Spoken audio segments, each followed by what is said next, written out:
Did President Trump have anything to do with the cancellation of Stephen Colbert's show? Well, here's what's important to keep in mind is a broader dynamic. When President Trump ran for election, he ran right at these legacy broadcast media outfits. There's a lot of consequences that are flowing from President Trump deciding, I'm not going to play by the rules. I asked you a very direct question. I did not hear a yes or a no in your answer. Trump's FCC chair notably is not denying that Trump played a role in CBS's decision to cancel The Late Show with Stephen Colbert. And now the people who make that show are demanding answers. The Writers Guild of America, which represents both the writers of The Late Show and many of the journalists at CBS News, is calling on New York Attorney General Letitia James to investigate the decision for potential wrongdoing. It is just one of the many examples of how writers, creators, and journalists are refusing to bend the knee to Trump, even as some of their bosses in the C-suite give in to his demands. Joining me now is David Enrich, Deputy Investigations Editor for The New York Times, and the author of Murder the Truth, Fear the First Amendment, and a Secret Campaign to Protect the Powerful.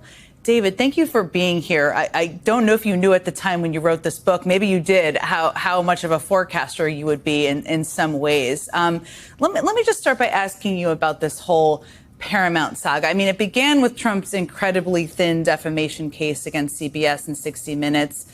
You are someone who has just written a whole book about the effort to weaponize defamation cases like this in order to hack away at the First Amendment. As you've watched the last several weeks, how are you thinking about this moment? How should we think about this moment? Well, these threats work and these legal actions work. And we're seeing that play out in real time. And first with ABC News at the end of last year, now with CBS. And I think the concerning thing that we're starting to see is that it's not only resulting in big companies paying millions of dollars to Donald Trump. It is also, I think, at risk of changing what is the journalism that's being done and how people are speaking about the president. And it's starting to instill fear in some people. And I think that's exactly what the Trump administration is hoping. And I think it's a really dangerous kind of slide away from the values of this country and the First Amendment. One of the things is I've tried to explain this to people that concerns me, that much of this concerns me, is that in these editorial rooms, the public doesn't know what the discussions are in these editorial rooms. They don't know what calls come down from corporate or what calls come down from anywhere to tell people to soften a story, kill a story, things along those lines. Help explain to people, do you agree with me, first of all, but help explain to people how there's a lot that people don't see, and that's something that we should also be paying attention to and asking questions about. Well, I don't want to overstate what's happening, right? I mean, there are a lot of news organizations out there and a lot of independent journalists and smaller news outfits out there that I think are really fearless and courageous and are doing the right thing. But the truth is, when you are doing big kind of hard-hitting journalism that affects really powerful and rich and maybe litigious people, you have your lawyers review your work. You look closely at that. And obviously, nobody wants to get sued. And no one wants to have a headache with the most powerful person in the world, especially when that person and his administration have shown a tendency to not just do this stuff in the courts, but to use the leverage that they have running the federal government as kind of a cudgel with which they can beat you outside of the judicial system. So there are a lot of really powerful incentives at play that can lead people, even on the margins, to kind of pull some punches and start dialing back coverage and criticism. And I think, again, we're not really seeing very many very clear signs of that yet. But I think that's what makes a lot of people kind of skittish about what happened with Colbert, is that is arguably one of the first big signs that we have seen recently.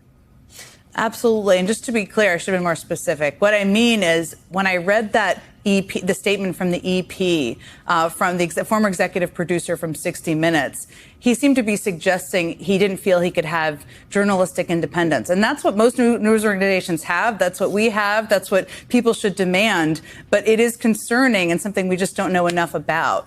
Let me ask you, one of the things that struck me in your book is how much you talk about how much the conservative movement used to oppose the kinds of frivolous defamation cases Trump now favors, which is a really interesting point. I didn't know, and I learned. I mean, 15 years ago, Jeff Sessions and Stephen Miller were even championing bipartisan legislation to strengthen protections against these kind of lawsuits.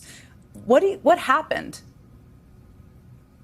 I mean, in a word, Trump happened. And there is a long bipartisan tradition in this country going back many decades where people on both the right and the left and everywhere in between recognize that having a free press is really important to our democracy. It's a check on concentrated power, regardless of which party is in the White House. And that consensus really collapsed starting around 2016, which not coincidentally was when Trump began his rise to power and used the media as a big punching bag, and also really set out to undercut and destroy the legitimacy of people and institutions that were willing to stand up to him and that were willing to call out lies when he lied or call out distortions when his administration distorted the facts. And I don't think it's a coincidence that we've seen these types of tactics really taking, these legal threats and these lawsuits really taking off in popularity at the exact same time that we have a White House and an administration that has really, and not often, but not always, but often, really tried to advance its agenda using lies and distortions. And it's very convenient to discredit the media when they are going to be the ones calling you out on those lies and distortions. So it's kind of a real symbiotic situation that they've created where people don't trust the media. They're threatening to sue the media. And it's the media that, at least in theory, should be providing a real check on dishonesty and deception. No question about that. They're also limiting who has access to a lot of these officials and who's in the briefing room. David Enrich, thank you so much. It's a really excellent book. People who want to know more should pick it up. Pick it up this weekend. Thank you so much for joining me this evening.